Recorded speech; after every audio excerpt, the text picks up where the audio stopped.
Welcome to the ride with Wild Wayne Cartwright, an exciting thrill ride through the wonderful world of HBCU athletics. Before our trip begins, let's set a few ground rules. First, subscribe to this YouTube channel. Second, hit the like button. Third, please be sure to tell someone else about this show. Now that we've got these things out of the way, it's time for our journey to begin. Sit back, relax, and enjoy your ride.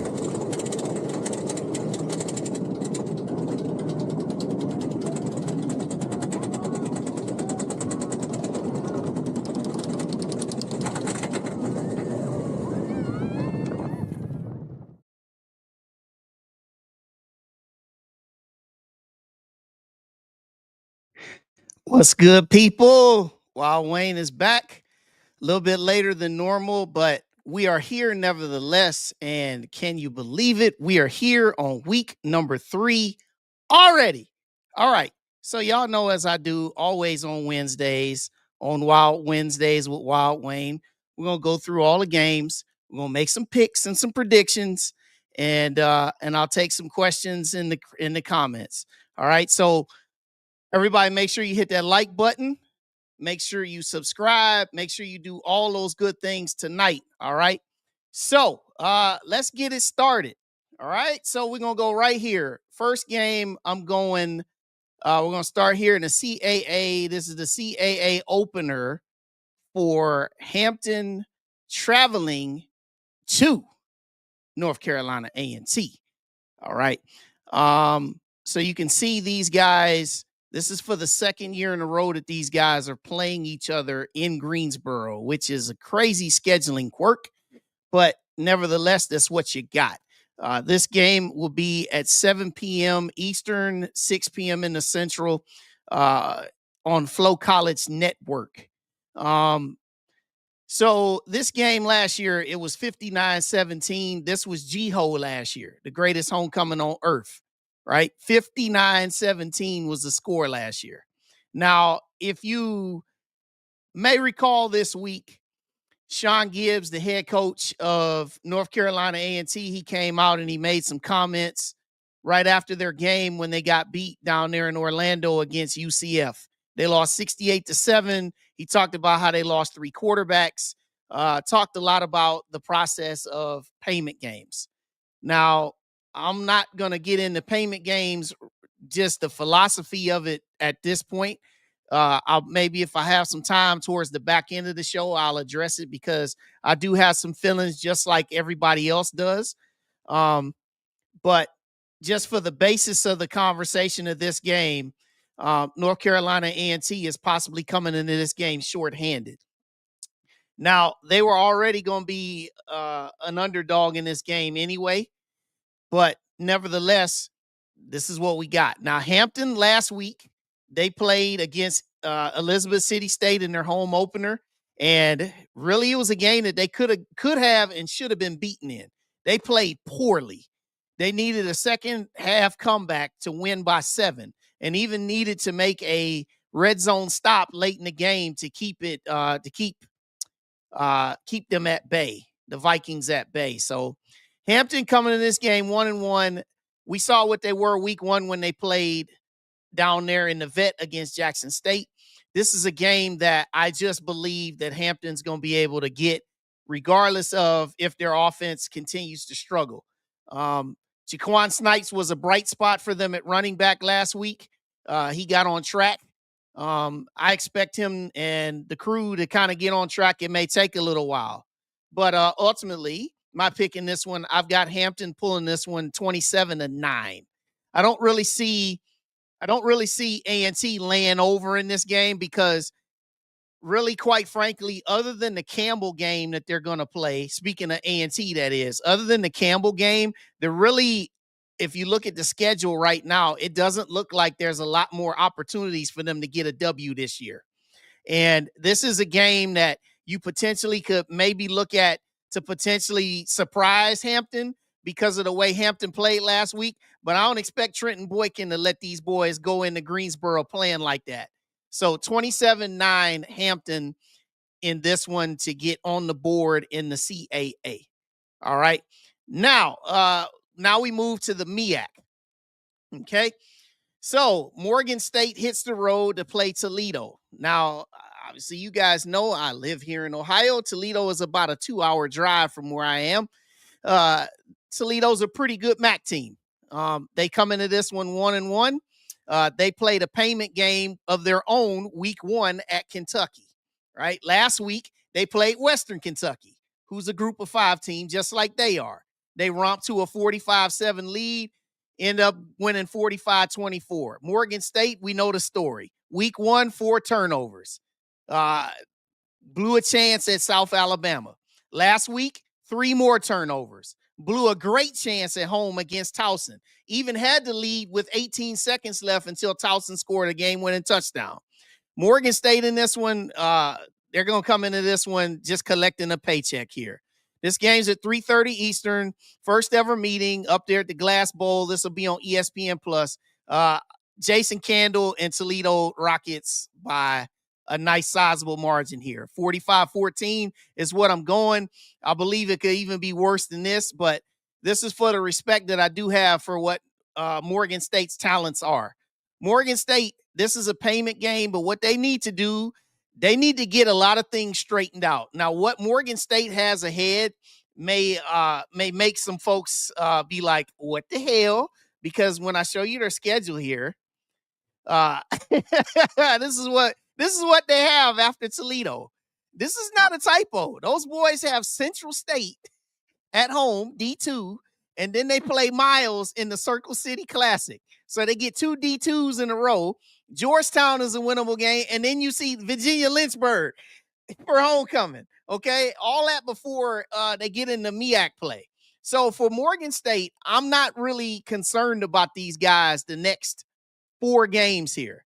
But in this game right here, they need to really work some things out and especially begin to take care of the football if they want to live up to some of those hypes that people are saying about that they could potentially be a contender.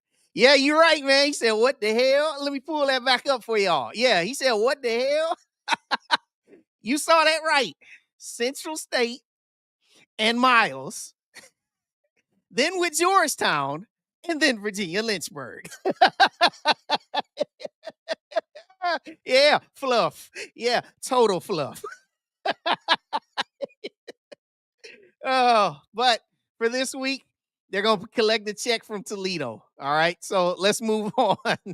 I love y'all with these comments, man. Keep them coming. It keeps the show great. Next one here, we go to Durham, North Carolina. North Carolina Central, man.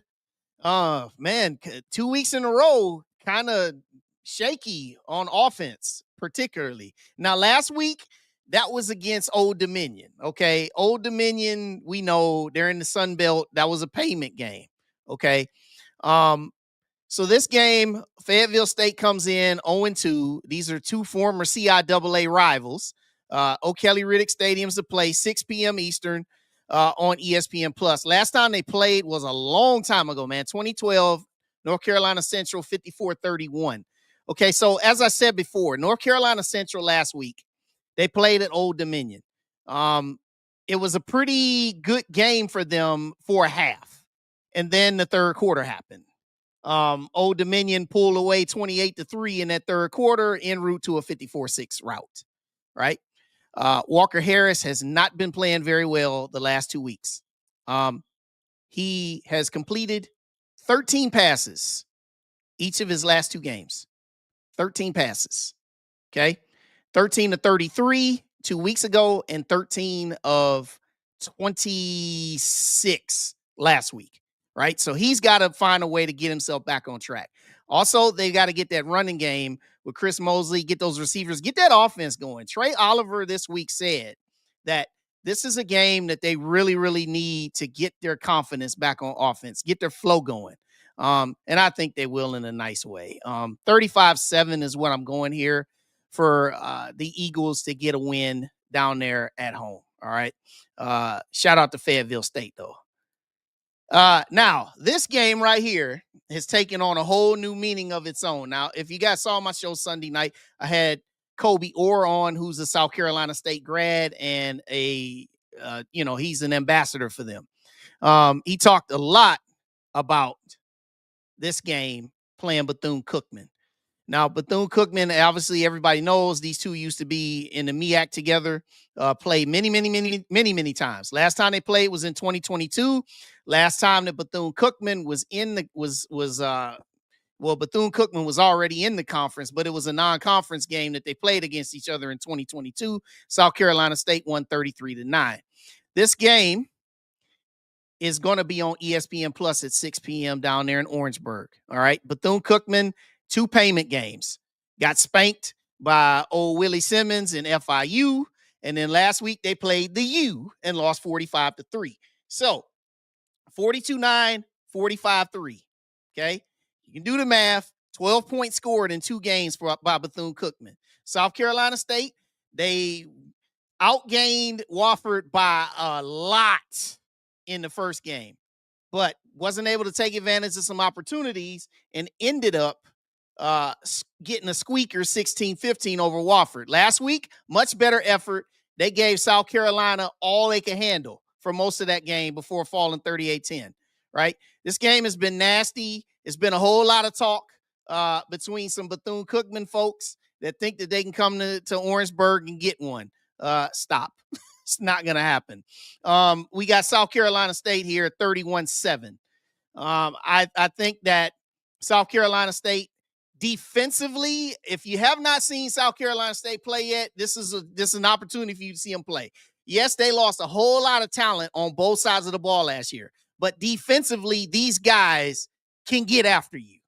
And also, Ryan Stubblefield, last year's backup quarterback, he's not really the starting quarterback. He's still in a competition with Billy Atkins, who transferred from James Madison. But these guys, they're evolving on offense. They've got some pieces. Now, they were the preseason pick to win the MEAC.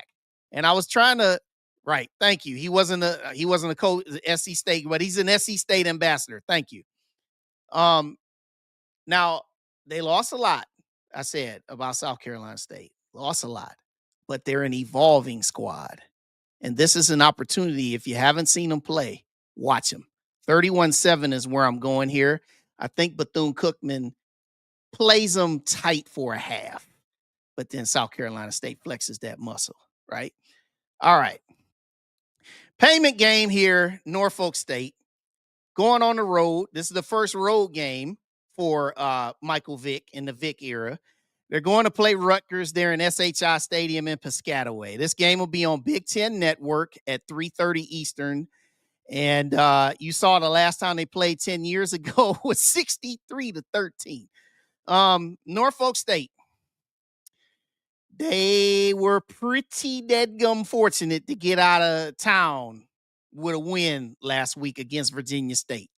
People saw that game. They trailed 23-10 midway through that fourth quarter, and they had to really put on a furious rally to get back and force that game into overtime.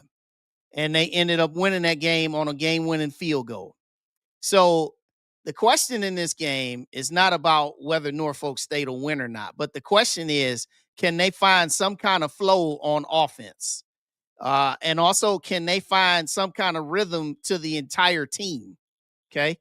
So that's where the questions reside, but we'll see how things go. As I said, Rutgers 2-0, they're going to beat these guys handily. 52-7 is where I'm going. But like I said, it's not so much about Norfolk State. Will they win? Because they're not going to win this game. But it's what can you take forward off this game? Because what they can take forward, if you look at their schedule, they've got 2 winnable games coming up after Rutgers. They go Sacred Heart on the road. That's a winnable game. And then they go to Staten Island and play Wagner. That's another winnable game. Before you see, they get Hampton on the road and then Wofford. Okay. So all this before they get to MEAC play. The most important piece of the puzzle for Norfolk State is get your flow. Find your place. Okay. So that's where we got for Norfolk State this week. And we go now to Dover, Delaware. Alumni Stadium. This is the second home game last week. Delaware State, they pulled off a win in the final minute over Albany. All right. So this week they welcome the Bulldogs of Bowie State, Division II, CIAA coming in. Last time they played was 2 years ago, and look at that outcome. Bowie State upset these guys 22-11. All right. This game will be on ESPN Plus. Now, Bowie State is a lot different team than what they were 2 years ago. That was a really good Bowie State team, and that was a really bad Delaware State team. Delaware State is developing some different flow, and they really getting some buzz. They got a lot of buzz from that first game that they played against Delaware, right? They fell 35-17 in that one, but they did some great things. Last week, they gained well over 300 yards on the ground on offense. So the big thing for Delaware State in this one is just do what you've been doing. And if you do what you've been doing, you'll win this game rather easily, as I have it 42-13. If you haven't seen Delaware State play yet, watch them. And keep your eye on them, because these guys have some potential. They got speed. They have a quarterback in Caden Bennett who's getting better each and every week, and they got a solid running back in Marquise Gillis, and they got some receivers.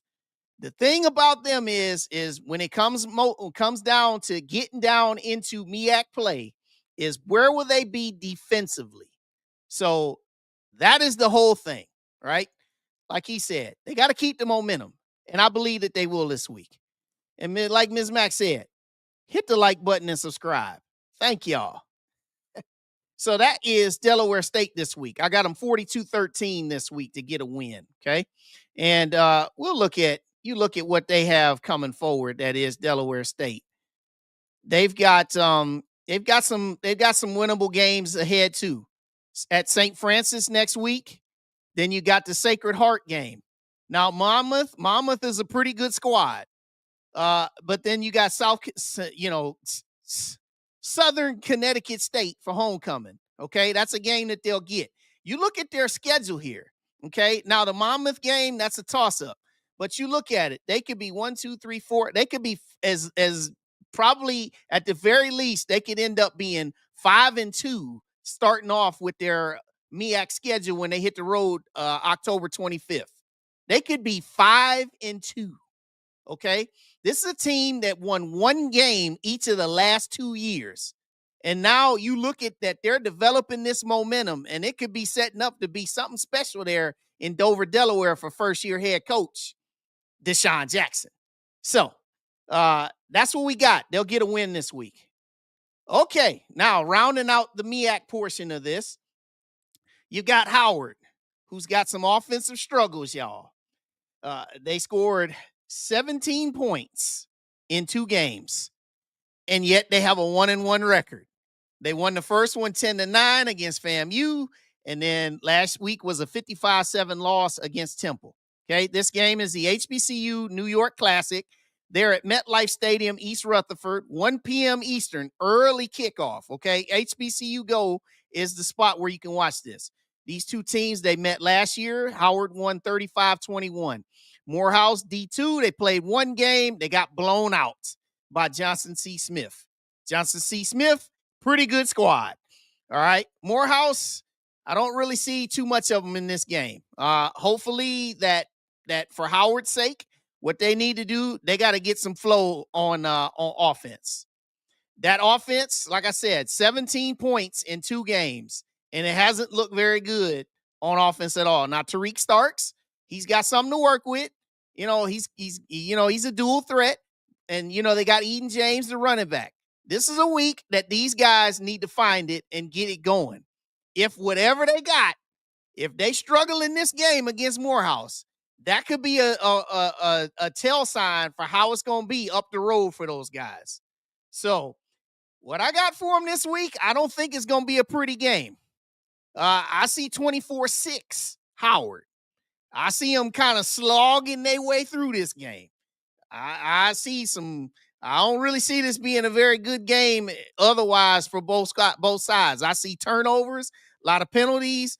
And yeah, not a lot of rhythm and flow. But I see Howard getting another win, 24-6 in this game, right there in East Rutherford, New Jersey. Right. All right. Now we get into the SWAC. And for the first of 4 times this season, I get to call this team's name, Lincoln, California.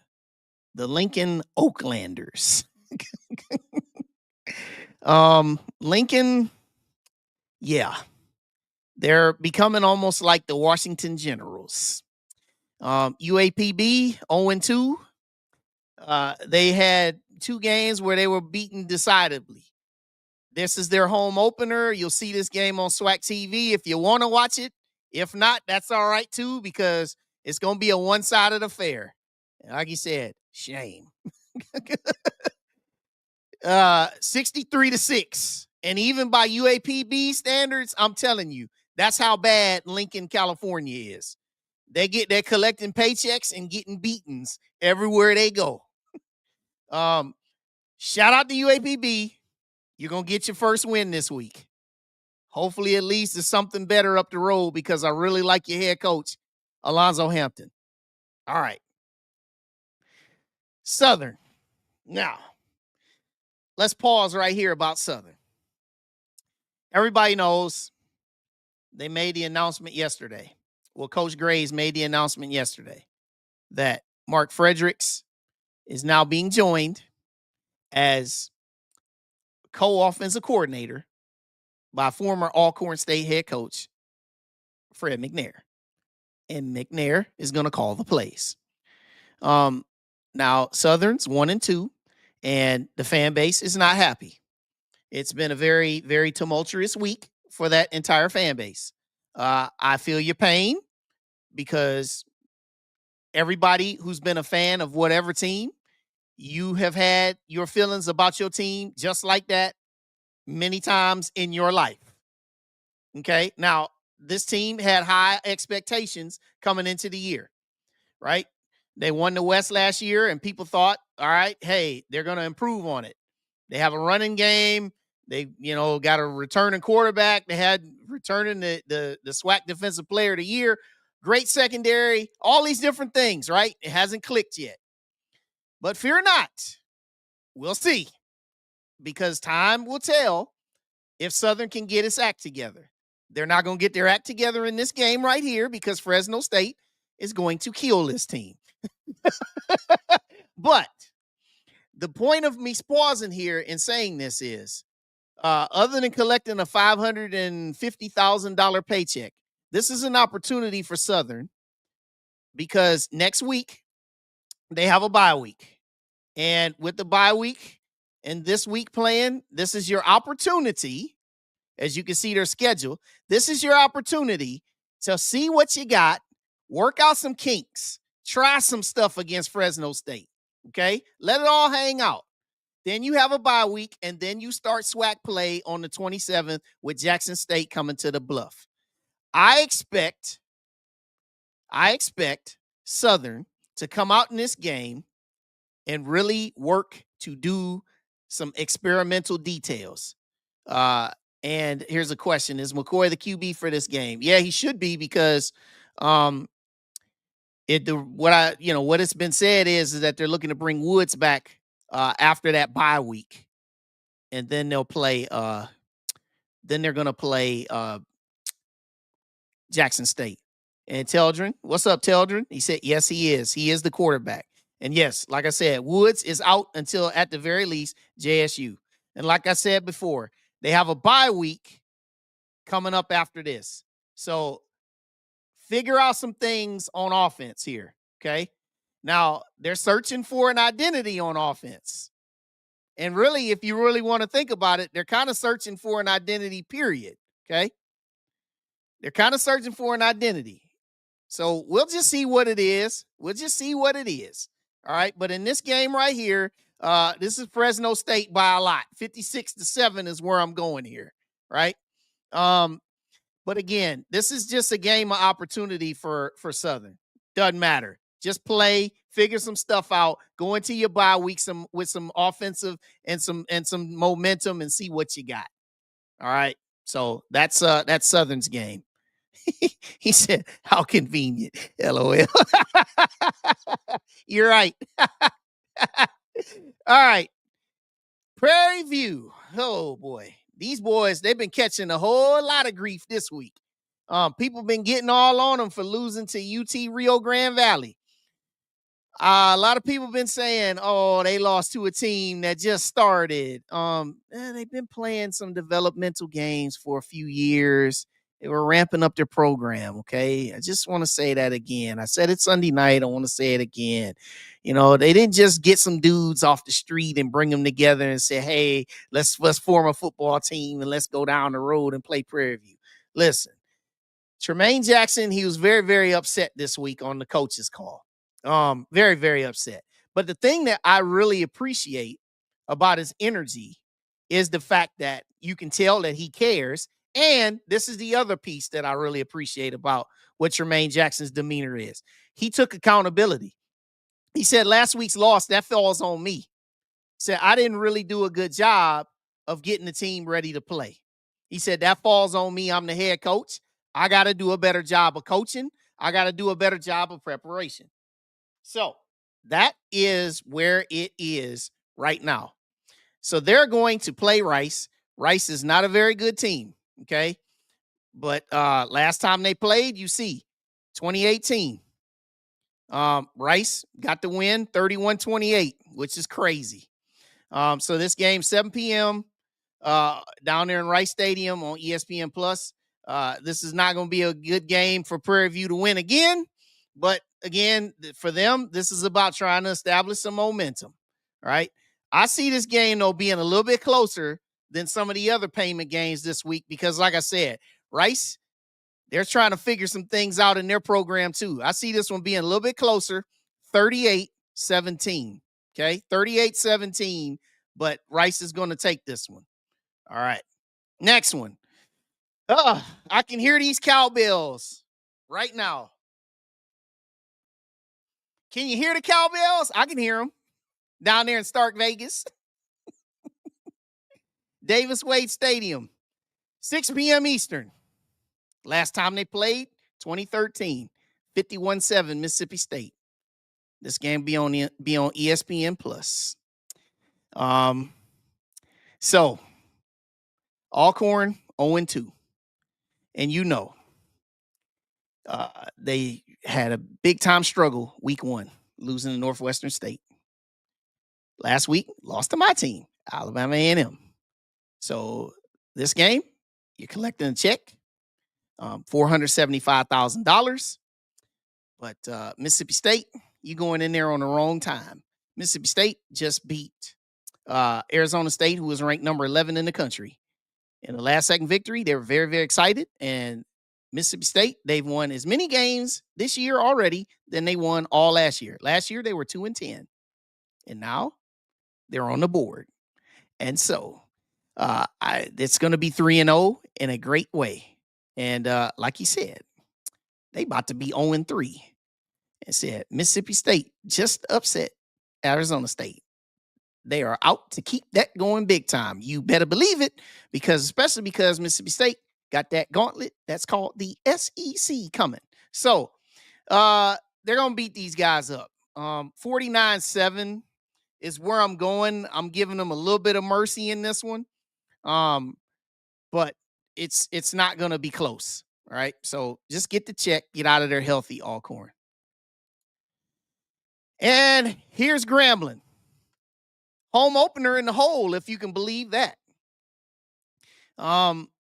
They're going to take on Kentucky State, who comes in 1-1. Now, we all know what happened last week. We know that Grambling, 70-0.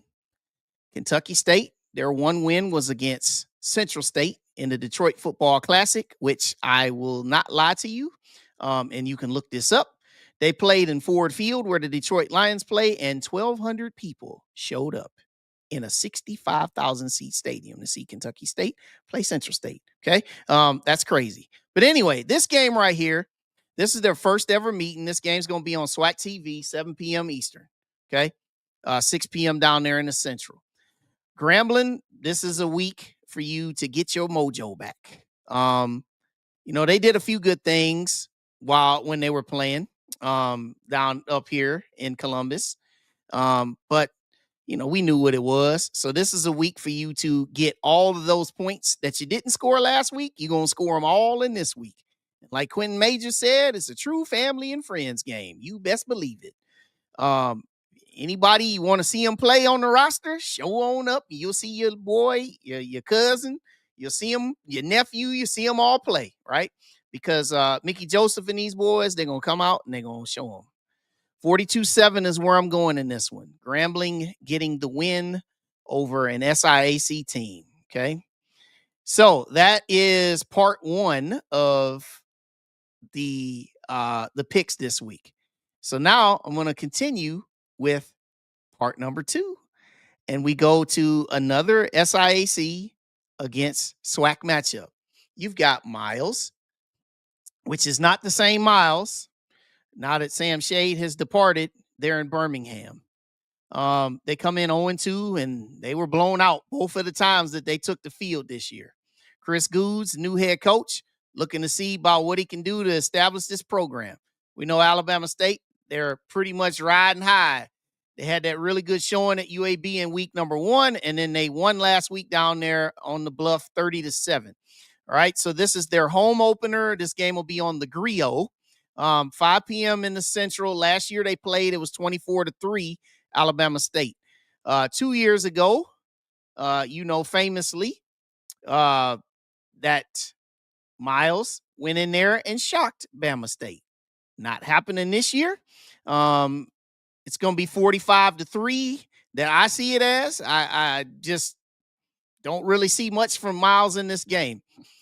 For this game, for Alabama State, what's important is that you keep your momentum, because here's their schedule. They play this game and then they get a bye week. Okay. You win this game, be very convincing. Then you go into your bye week and then you look at who they got when they come off that bye week. SWAC opener on the 27th against FAMU right down there in Tallahassee, a team that they have not beaten since FAMU's been in the SWAC. So this is important for Alabama State to get their mojo continuing. And then they'll go into that bye week and then get ready for that SWAC opener. Okay. So 45-3 is where I'm going. And shout out to you guys, man. He said that's too generous, Wayne. LOL. 60 piece on the way. Hey, you know why I'm not giving him a 60 piece, Benny? I'm not saying 60 piece because Alabama State, honestly, they really need to just take care of business, man.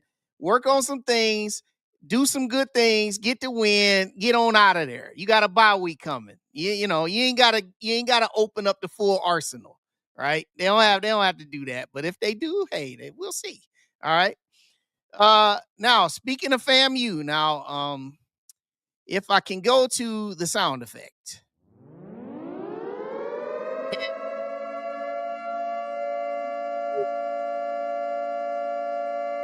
Upset warning. Okay. Potential upset warning. Just had to let the nuclear alarm go off. Okay. Because there's a potential here for Albany State. Now, Quinn Gray is a FAMU alum. He's coming back to Bragg Stadium. This is their home opener. SWAC TV, 7 p.m. Eastern. Last time they played in 2022, and you saw what it was. FAMU won by 10 points, and that was a really good FAMU team back then. Okay. You see Albany State is 2-0. They come in, they won, they beat Shaw, and then last week they beat Kentucky State. Now, if you have not seen the quarterback of Albany State, if you have not seen him, yeah, you're going to get an idea of who he is this week. You're going to get a real good taste of who he is this week, because that quarterback is, he's for real. Last week he threw for a whole bunch of yards, ran for some touchdowns. Okay. I just want to say, you boys better keep your head on a swivel when you're dealing with your boy here. You know, when you're looking at Isaiah Knowles, number 6. Now, when you see Isaiah Knowles, number 6, you better account for him. And also, if you're FAMU, you boys better get your offense going because they scored 9 points in the opener against Howard and 14 last week. So, math majors, that's 23 points in 2 games. 23 points might not be enough in this game. Who knows? Colsey got a lot of pressure on him too. And here's a question. Yeah, it's a real good question. Auditioning for the FAMU head coach job. And they say FAMU fans about to be on suicide watch if they lose. Colsey, watch out. You're right. You're right. You're right. He said, Colsey gonna be walking home Saturday if FAMU don't win. He said, if Valley can do it. Hey, listen. All I'm saying here is, FAMU, you better come correct. Because if you don't, you could be getting yourself caught. I don't believe they will. I got them getting out of there in a close one. 24-21 is where I'm going. And really, the thing for me is I believe that FAMU's defense is good enough, regardless if they still have some struggles on offense, to give them just enough opportunities to make sure that they get out of there and get this win. Okay. So I've got 24-21 FAMU. Close. Now we go to Jackson State down here on the vet. And there's been a whole lot of talk this week about how they felt that last week's game at Southern Miss was a lost opportunity. And it was. I had people last week when I tried to tell you that they weren't going to win the game. And they said, well, wow, Wayne, you lost me when you said that they were going to score 38 points on us. They said, no way they scored 30 points on us. Well, I said that they would score 38, and then that's exactly what they scored. It was 38-20. I said 38-17. It was 38-20. Okay. But this week, they welcome in those Tuskegee Tigers, and Tuskegee, they come in 2-0. Last week, they played their first ever home game under the lights there in Tuskegee. They shut out Central State. Raekwon Beal's their quarterback. He's pretty good quarterback for them. Serviceable. But Jackson State, listen, let's just keep it real. These guys, they're looking to get something established here. They're looking to really get themselves going on offense, right? They're looking to get all the flow, open it all the way on up, okay? This game be on SWAC TV in the afternoon, 2 p.m. Central there. That was a typo. But anyway, the temperatures are supposed to be about 91 degrees in this game. Going to be real hot for this, okay? So all the hot weather you didn't get in the opening game that you were expecting to get, you're going to get it in this one, okay? Now, listen, Jackson State, some could say they're searching for their identity on offense. Listen, they're a run first team. We know who they are. But listen, to be a great offense, you have to major in an identity. Okay. So even with them running that ball, they still got to find a way to be more consistent in that pass game. And this is a great game to get some practice. So I've got 42-7 here. Tuskegee, I think it's going to be business-like for Jackson State. I don't think that they'll just go in here and just completely just blow the doors off of them, like, put 60 piece on them. Now, if they did, hey, I wouldn't be surprised. But I think it'll be business-like, 42-7. And that 7 for Tuskegee, I'm giving them that 7 late, real late. Okay, so this is what Jackson State has coming here. All right, so they play Tuskegee and then they get a bye week. All right, so that seems to be the theme here in the SWAC. You play this game this week, next week you got to bye, okay? So you got to bye, and that gives them an opportunity to work on some things before they go and play that SWAC opener down there at Southern, okay? So I expect them to fully get themselves going this week, get it going, and show something. show something a little bit more. But after that bye week, you're going to really see who the Jackson State team really is when they get down there to Baton Rouge. So 42-7 this week. All right. You got another game from Mississippi Valley State. Shout out to Valley. Shout out to Valley. 0-2 on the year. They go to Strawberry Stadium down there in Hammond to take on Southeast Louisiana. Southeast Louisiana's 1-1. They had a payment game week 1. Last week they had a victory, right? Last time they played, it was 20 years ago. Different time. 38-21. This will be on ESPN Plus, 7 p.m. Eastern, 6 p.m. in the Central. Look. Southeast Louisiana, very good. They're a good team down there in the Southland. They got some chances to do a few things in that conference. They're gonna run these boys over. Sorry, Valley. Love y'all, but you're gonna get run over. 41-13 is where I'm going here. Don't see much coming, except that it's not a very long road trip down there to Hammond, Louisiana. Shout out to Valley. Some better games are coming. We promise. All right. Now we got Lamar going there to play Texas Southern. Texas Southern's 0-2, and has that first game that they lost their opening week against Prairie View at the end. This game's down there in the Shell, down there in Houston, 7 p.m. Eastern. You'll see this one on SWAC TV. Last year they played. It was a good game. Texas Southern, they pushed those guys. They blew some opportunities, and Lamar beat them 20-17. Now, Lamar, they just upset South Dakota last week. South Dakota was ranked number 4 in all of FCS last week, and Lamar upset them. Okay. Last week, Texas Southern, they played a really good game for about 2.5 quarters out there at Cal. And then Cal find their footing, and then they ended up pulling away. I expect Texas Southern to play really well in this game.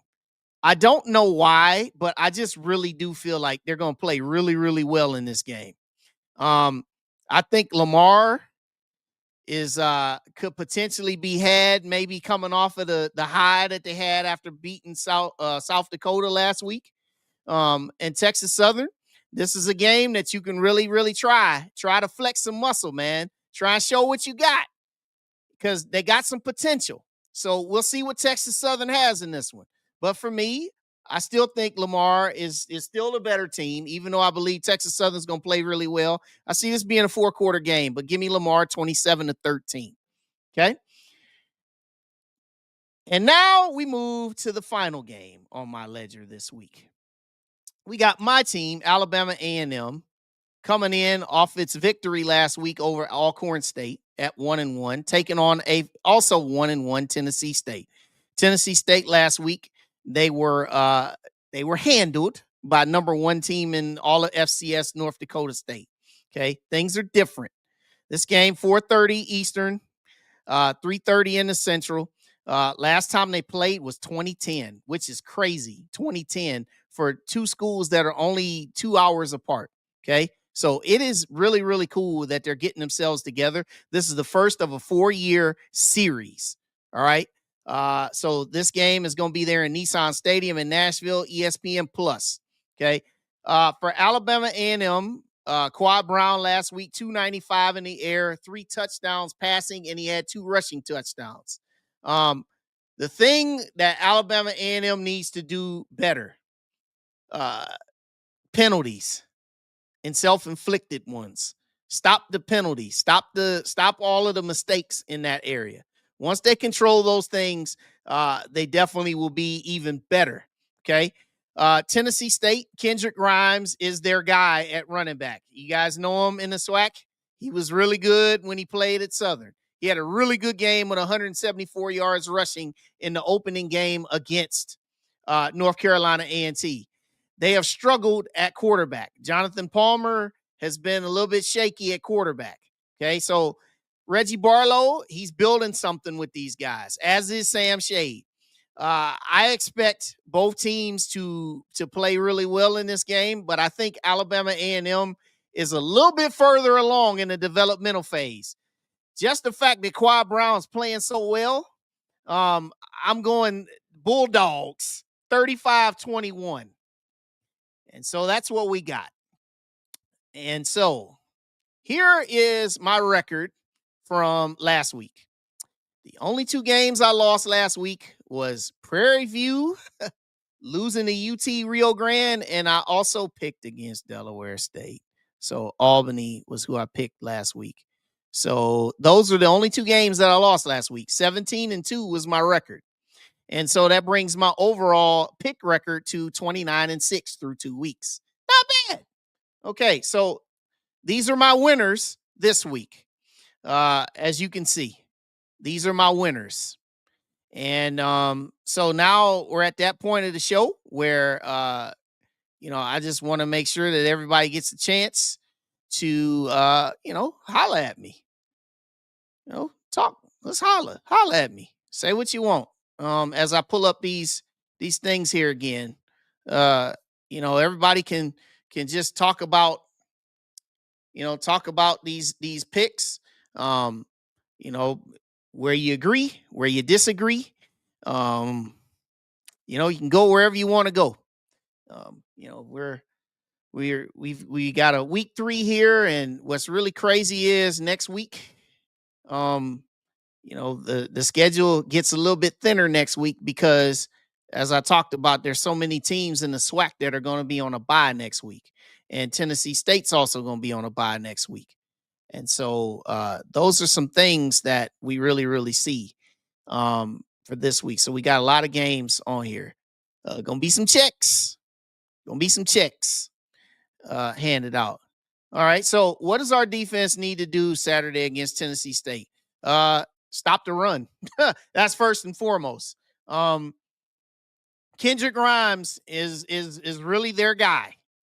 And if you can stop the run and make them try to beat you in the air, you got a real good chance. Because they're not very solid at quarterback right now. They're still developing.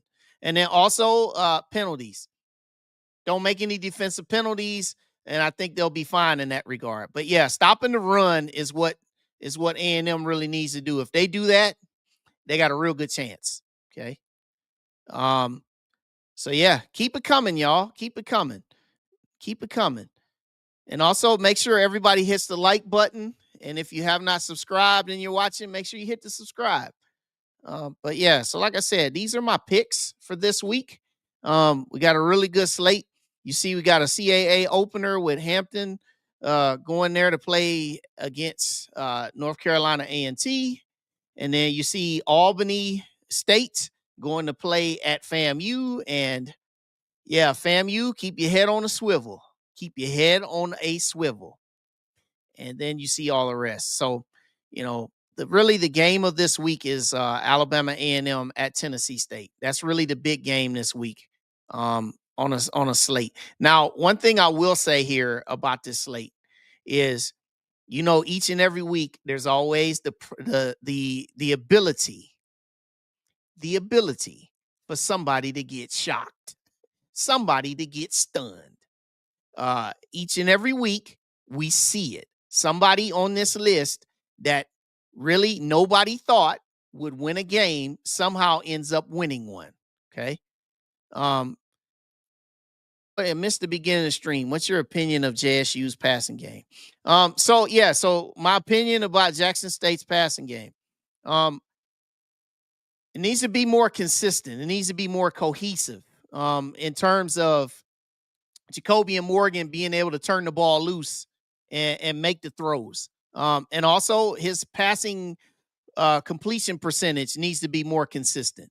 Now, you guys are a run-first team, but you still need to be able to throw the ball, man. And there's going to come a time where Jacoby and Morgan is going to have to win you a game with his arm. Now, I know certain Jackson State fans that are watching this live and maybe watching this on replay be like, what is this man talking about? Yeah, I'm serious. It may be a time where he have to win you a game with his arm. And right now, it's not a fluid operation. He's got to get that cohesiveness with those receivers. He's got to be able to connect with guys downfield. and not be afraid to make a throw downfield. And so that's just where it is. I know certain people, they try to say that, oh, well, he's a game manager, but no, it's just where it is, man. I think at Jackson State, if they can get that together with that run game that they have, yeah, good luck. But yeah, right now it's definitely not a finished product. He's got to do better though with that completion percentage and be consistent. And to support what Iz said, it's true, and he'll get there. We'll get him up to 55 to 60%. Yeah, you need to, man. Seriously, you need to. Because you guys got too talented of a receiving core not to utilize that group and use them in a great way. Next question. Do you think PV has a QB problem? They definitely did last week. Cam Peters definitely was not, he was not it last week. He was not what he was the previous week. And they ended up going to a backup. Right now, I'm going to say that they don't have a QB problem. I think that it was more so that Cam Peters had a bad game. And this week against Rice, this is not necessarily the game to really begin to answer that question. I think for PV, where you will really, really answer that question, and I'm going to pull their schedule up. I think for PV to answer that question, if they stick with Cam Peters and he's the guy against Northwestern State. Now, you saw Northwestern State beat Alcorn. Now, if you guys are struggling, if assume you're a PV guy, if PV is struggling at QB during that Northwestern State game, then yeah, they got a QB problem. Okay, but for Saturday night against Rio Grande, they had some issues. They needed a spark, and they went and they had to make the switch. So we'll see. I guess I'll say TBD on that answer. So yeah, those are some good questions. Appreciate everybody asking questions. Holla at me segment's always been cool for me. Again, you guys know I'm on a little bit later than I normally am, but I appreciate everybody for tuning in and watching nevertheless. So again, those are my week 3 winners. And yeah, we'll see how things go with this week number 3. So what I want everybody to do tonight, make sure that you hit the like button. Make sure you subscribe. Share the show, y'all. We doing some great things with this thing. I appreciate the love that I get from everybody week after week. And hopefully your team can pull a win out this week if it's a winnable game. And if not, there's always next week. Mr. Muhammad, thank you. And everybody else, thank you. So I will be on next on Sunday evening, back at my normal time, 7 p.m. for week 3 of Sunday recap. And you guys know I got the cool montage, firing it up. We'll go through that whole thing and everything will be awesome. So, Wild Wayne Cartwright, appreciate y'all here for joining me this Wednesday night for week 3 on The Ride. Good night. Thank you for joining us on The Ride with Wild Wayne Cartwright. As you exit the ride, make sure you subscribe to this YouTube channel, hit the like button, and catch up on all of our prior episodes. Until next time, God bless.